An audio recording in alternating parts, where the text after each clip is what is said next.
Emotional content is filmed on Whadjuk Noongar land. This podcast acknowledges the traditional owners and custodians of country. Always was, always will be Aboriginal land.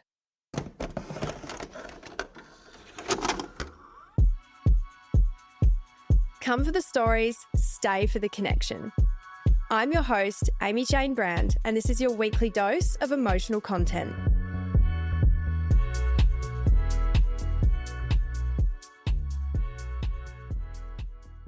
Hey everyone, and welcome back to another episode of Emotional Content. I'm so excited for you to listen to this one. It's a little different to the other episodes that I have done, but I really wanted to take you along the journey of my own personal development. I feel like a lot of people are starting to kind of figure out who they are and what they want to be doing. And, you know, things happen in your life and you start thinking like, who am I? And like, what do I want from this life? And this episode really helps with that. It talks about the struggles that I have gone through from the very beginning, my victim mindset, just the fact that I had to work so hard on myself to get this podcast going. I'm telling you guys all the things that I've kept secret for a really long time now. And there was some steps I had to take to really work on myself in order to get to a place where I didn't feel like I had to fake it for acceptance. And that's essentially what this is about. It's about boundaries. It's about how to really find your true self and live in alignment with yourself and attract the right kind of people in your life. So there's a lot of really good tips in here. As I say in the podcast, I'm not a professional, but I am always going to share with you things that have worked with me. So yeah, come along with me on this journey of figuring out my true self, accepting exactly who I am, everything that I've been through, and the freedom that comes with that. I hope you enjoy the episode.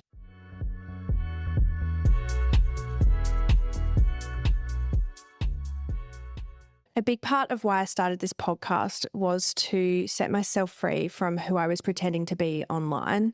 I had spent so many years, I'd say 10 or so years, just masking who I really was. And even though I was at the age where I was still figuring out who that person actually is, I was always showing up as someone that wasn't fully transparent or 100% authentically myself. By the time I was 29, I feel like I had what I would call an identity crisis. I really didn't want to go into my 30s just not showing up as who I really am. And even doing it for myself, I had so many limiting beliefs. I was really quite mean to myself, and there was a lot of work to do. And I definitely have to say that social media and being on social media for so long, unfortunately, it really blurred the line of reality and life online. So I was just getting so much of my validation. I was seeking validation. I was seeking my happiness through what I was posting online and other people's opinions. So I was in a really toxic loop of always showing up as somebody else because I felt like that was the only way that I could be loved and accepted. So I never really showed who I was, what I was actually going through. I was very fearful of judgment for different reasons. And if I ever wanted to do a podcast like this and tell you guys, you know, all my secrets, things that I've been hiding, and also for other people to feel comfortable to come on here and really open up and share and be vulnerable, I can't expect other people to do that if I'm not doing it myself. So it was something that I had to work really hard on. I think at some point, everybody, if you're not going through this yourself, maybe you have at some other point, it does tend to affect everybody. And there's a lot of different reasons why we're all searching so hard to be loved and accepted, whether it's new friendship groups, a new relationship, you know, the love and acceptance of your family, their expectations. There's a lot of different levels as to how this can personally affect people. And it really affects our confidence. And going into your later years in life, like my 30s, it gets really scary at that point because it's kind of like, okay, well, who am I and what am I actually doing? And who am I attracting into my life if I'm not showing up as my authentic self? A blunt statement that I have to say is your need for acceptance is changing who you are, period. It's changing who you are. You're showing up as someone unauthentically every single time you're chasing that acceptance, which sounds pretty logical. but sometimes you just need to hear it point blank. Like, it is changing who you are. And at the end of the day, you're here to live for yourself, not for other people. And it's the only way that you're ever going to truly love and accept yourself, because ultimately that's all that matters at the end of the day.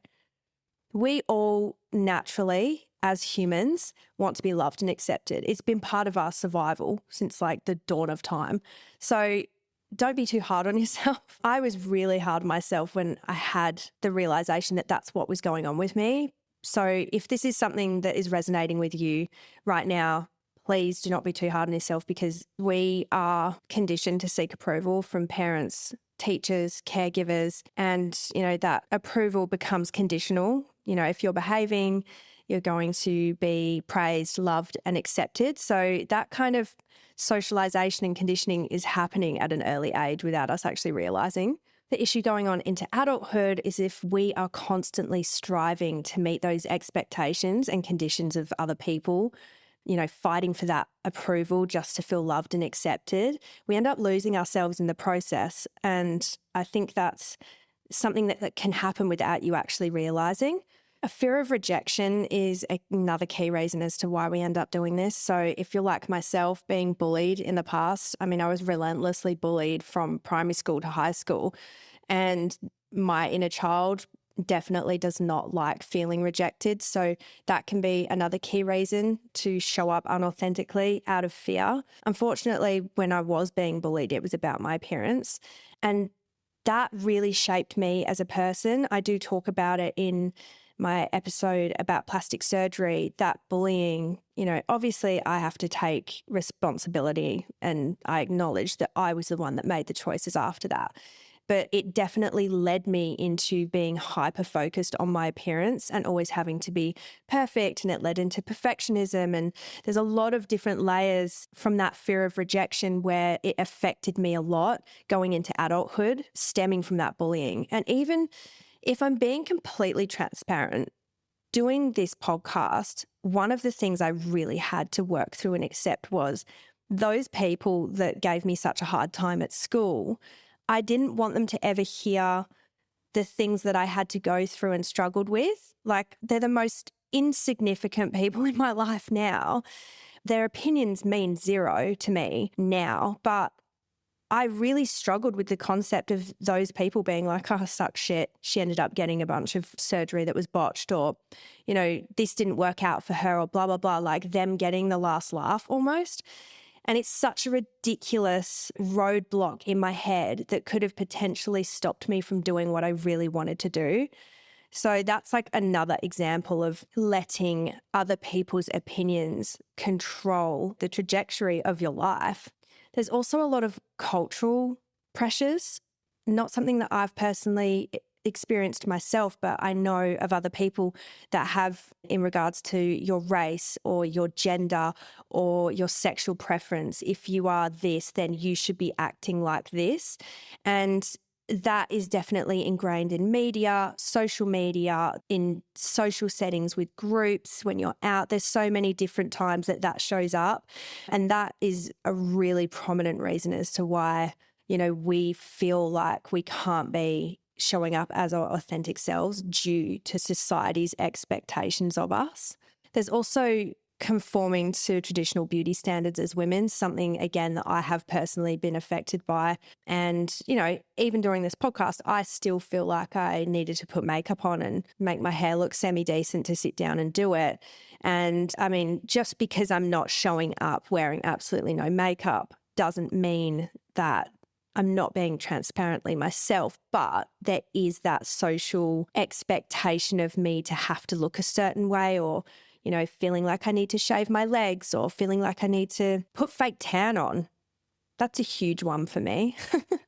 Past traumas and experiences can heavily influence how you show up with people as well. To be completely honest, in the past, people that have met me have said that I'm quite intimidating, and that's not who I am at all. So it kind of like saddens me that that's how I've felt like I've needed to show up in the past. But to be honest, I felt like showing up like that protected me from getting hurt. I was definitely like in my masculine, and I felt like, if I'm showing up like this, then people will be a little bit less likely to fuck with me. So I was like I was fairly intimidating. Once you got to know me, obviously I would soften, but like my initial front was quite intimidating, and I definitely presented myself as such. And I'm not like that at all now. But yeah, that's definitely where past traumas and things like that affected me growing up and how I was showing up. If you're on the journey of self-development and trying to figure out who you are, I think self-discovery takes time, and it's not something that's done overnight. I wouldn't even say it's done over a few months. My self-development has taken, I would say, a good 4 years, and I will always continue to learn and grow. I'm definitely not where I want to be with, my self. I've got a lot of work to go still, and I am taking you guys along this journey with me. But yeah, I am a completely different person now to who I was when I was 29. I was very much showing up as a victim. I had a really strong victim consciousness. Like, I felt like the world was happening to me, not for me. I felt like all life experiences were just like negative. I was very pessimistic. I called myself a realist. It's kind of funny to look back at it now, but yeah, I was very negative about things, but I did think I was being realistic. I was definitely stuck in a loop of attracting negative shit in my life. I was making some pretty poor choices, and yeah, it takes a lot of self-realization before you get to the part of actually actively working on it. And it was an ego death for me, like figuring out that I was in victim consciousness all the time, and I was always blaming others for what was happening to me, was really difficult for me to come to terms with, because that is so embarrassing. Like, when I actually did, 8 months of coaching with an empowerment coach, and she was the one that told me, she said it straight to my face. She was like, every time you're in this victim consciousness, you're giving other people your power. And to think that I was just handing over my power to other people and letting whatever they were doing completely affect how I was functioning as a person was a massive realization for me. And yeah, I mean, a lot of shit happened when I was younger, and I didn't do therapy when I was younger after the things that I had, been through. I just kind of was in survival mode for a really long time. And it's not surprising that, I was in that frame of mind, but wow, did it set me free once I let go of it. Something that my coach said to me that really stuck was, finding your true self is a path of unlearning everything that you are not. And that really landed for me, because having to unlearn all of the things that you have developed for whatever reason is what will take you to being your true self, and finding that authentic self is unlearning all the shit that you have developed over the years, over the things that have happened, over the traumas, over the pain. Unlearning all of that is what's going to reveal who you really are underneath. And when you get to that, it is the ultimate freedom. When you're not showing up as your true self, another thing that can happen is what happened to me, attracting the wrong people into your life. And it can be just the biggest head fuck, because you know what your values and morals are underneath. If you are showing up as somebody that you're not, you're attracting the wrong people. And it might not be all of them. Like, say you've got a group of 5 people, it might not be all of those people. But the good news about when you do start working on yourself is the fact that the shitty ones, I'm just going to say shitty for lack of a better word, they are the ones that will end up dropping off.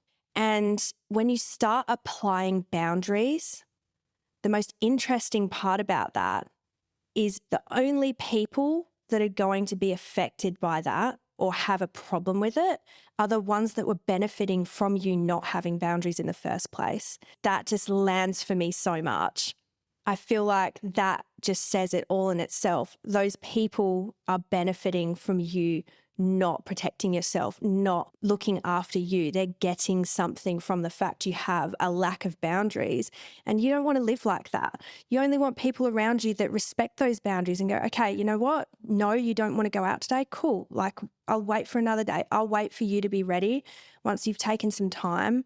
You know, people that cannot handle your boundaries when you do start enforcing them, that's a red flag. Another reason to accept yourself and really own who you are and, you know, everything that's happened in your life, just owning it and really accepting those parts about yourself that you might not have originally liked, is people cannot fuck with you. When you own something, like that happened, like, yeah, I used to do stripping. Me owning that and not feeling shame about it, people can't use it against me. What are they going to say that's really going to affect me? If it did come out prior to me talking about it and I hadn't done this type of work on myself, then yeah, I would have been really fucked up about it. But I own who I am. I know what I've done and I'm proud of doing that work. And I learnt a lot. But because socially it was so shamed upon at the time, it completely blurred the vision of who I was and how I felt about myself. So again, it's something that just sets you free. And I just want everybody to be able to feel that sense of freedom.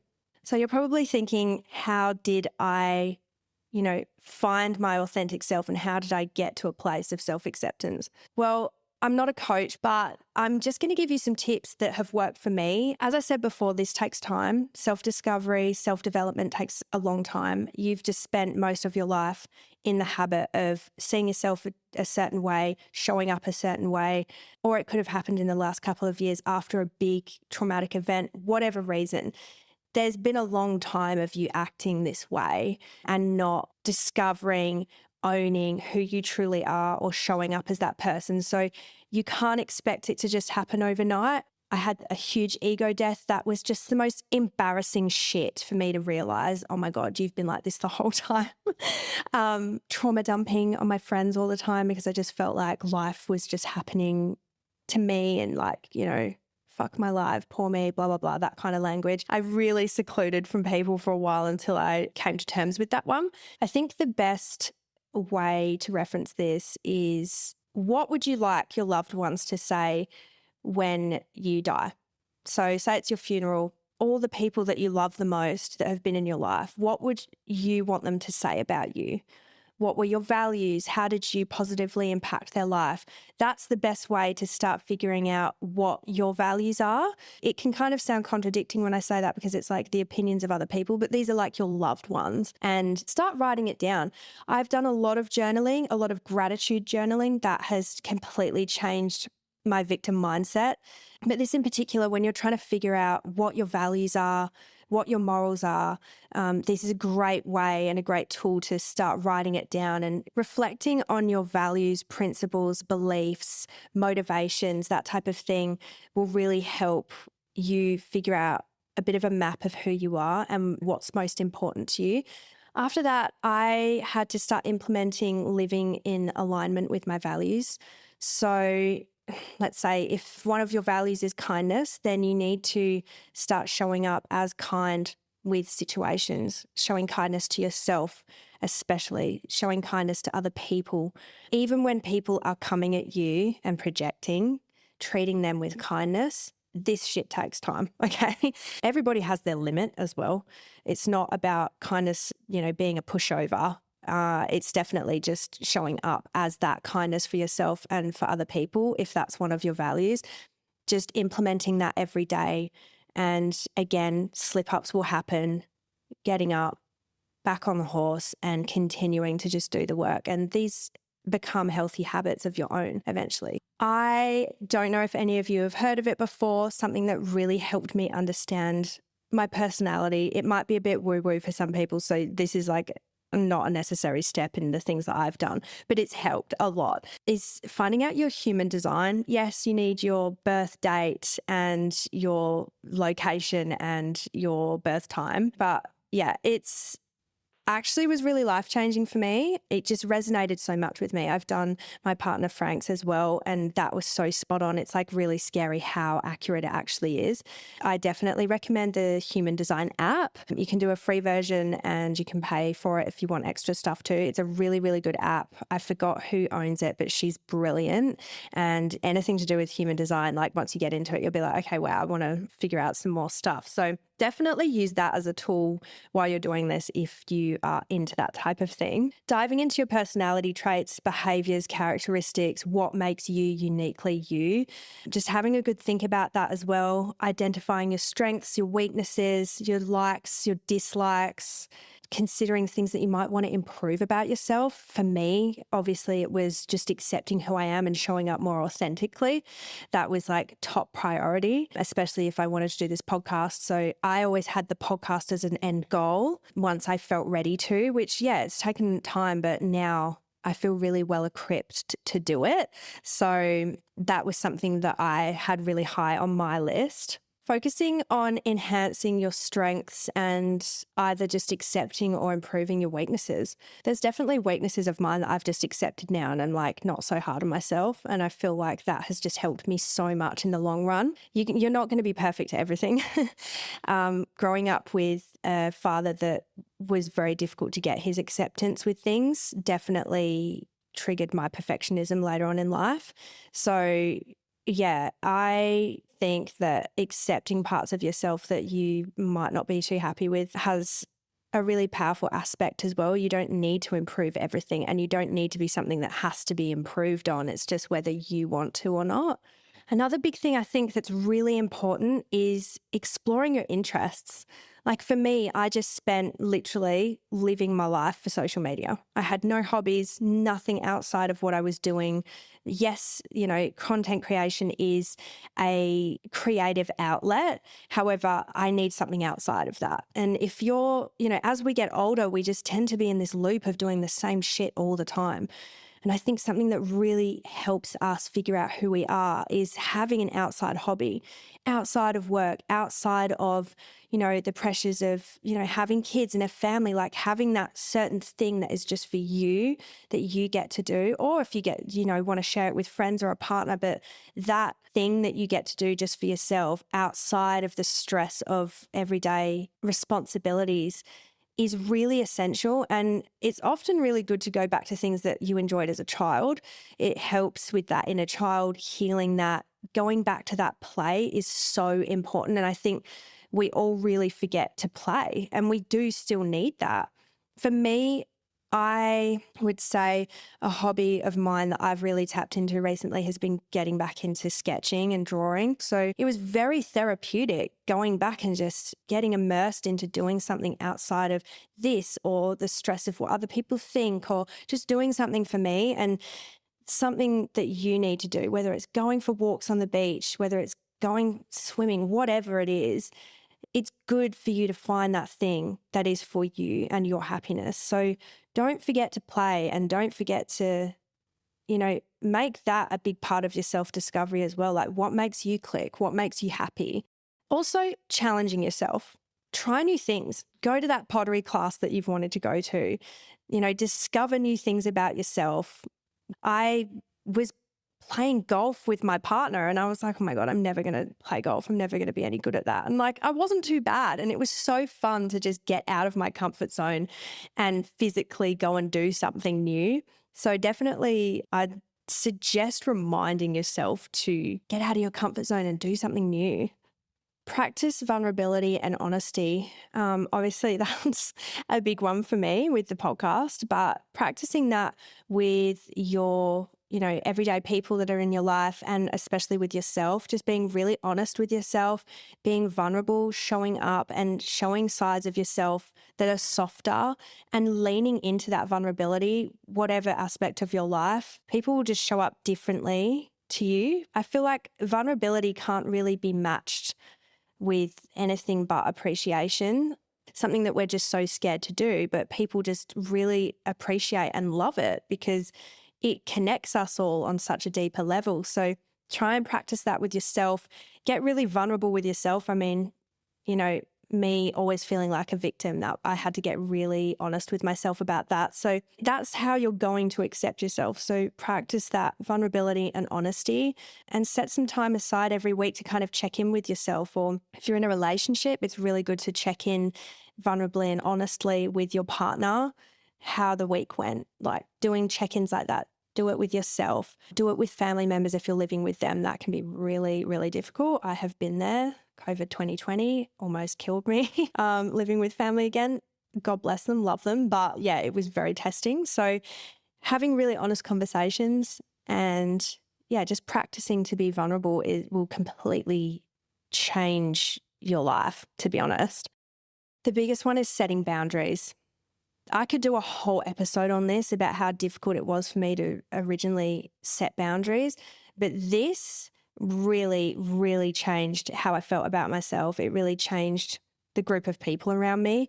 Certain people I knew that weren't right for me, I finally got the balls to just cut it off. Like I said before, when you start establishing boundaries and there's people that don't like it, or they have quite an aggressive approach to it, or their reaction isn't very kind, it's because they were gaining something from you when you didn't have those boundaries established. So they're not the type of people that you want in your life, and this is the perfect way to filter that out. So the first things that you want to identify when it comes to boundaries is how you act, what you stand for, and how you expect to be treated by others.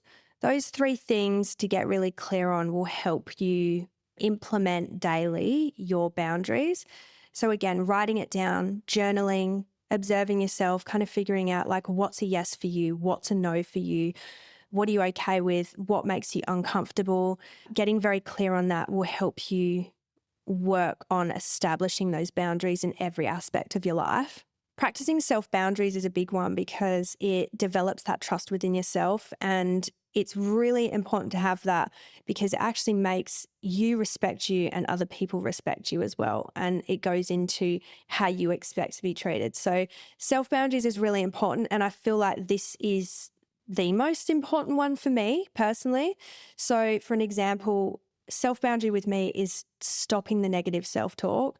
Yes, it creeps in here and there, but I was very bad. I was in the mirror. I was picking at myself. I got very body dysmorphic. I didn't have good things to say. I was unable to take compliments. I picked that up from my mum, actually. I've figured that out. I've always watched her not be able to.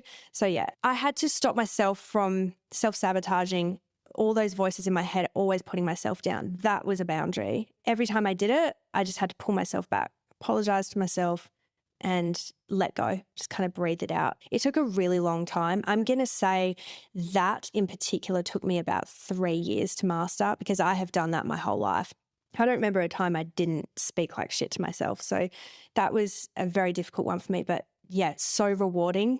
It happens from time to time. Like I'll still have a meltdown sometimes about like what I'm wearing. If I feel like shit or I look like shit, I don't want to go anymore like to an event or things like that. So look, you are only human. I am only human, and we are all experiencing this together. So you will always have slip ups. You will never be perfect. That's what makes us so beautifully imperfect. Respecting other people's boundaries is another big one. Once you start being aware of boundaries altogether, you've really got to start accepting other people's too. So, if someone says, no, they don't want to go out, or no, they don't want to catch up, you need to just respect that and be understanding because that's how you would want to be treated. So that can be another big one as well. Enforcing your boundaries with other people. This is the most difficult. We've talked about self-boundaries. We've talked about respecting other people's, but enforcing your own boundaries. Yeah, look, this takes time. It's learning to say no. I really want you guys to do that.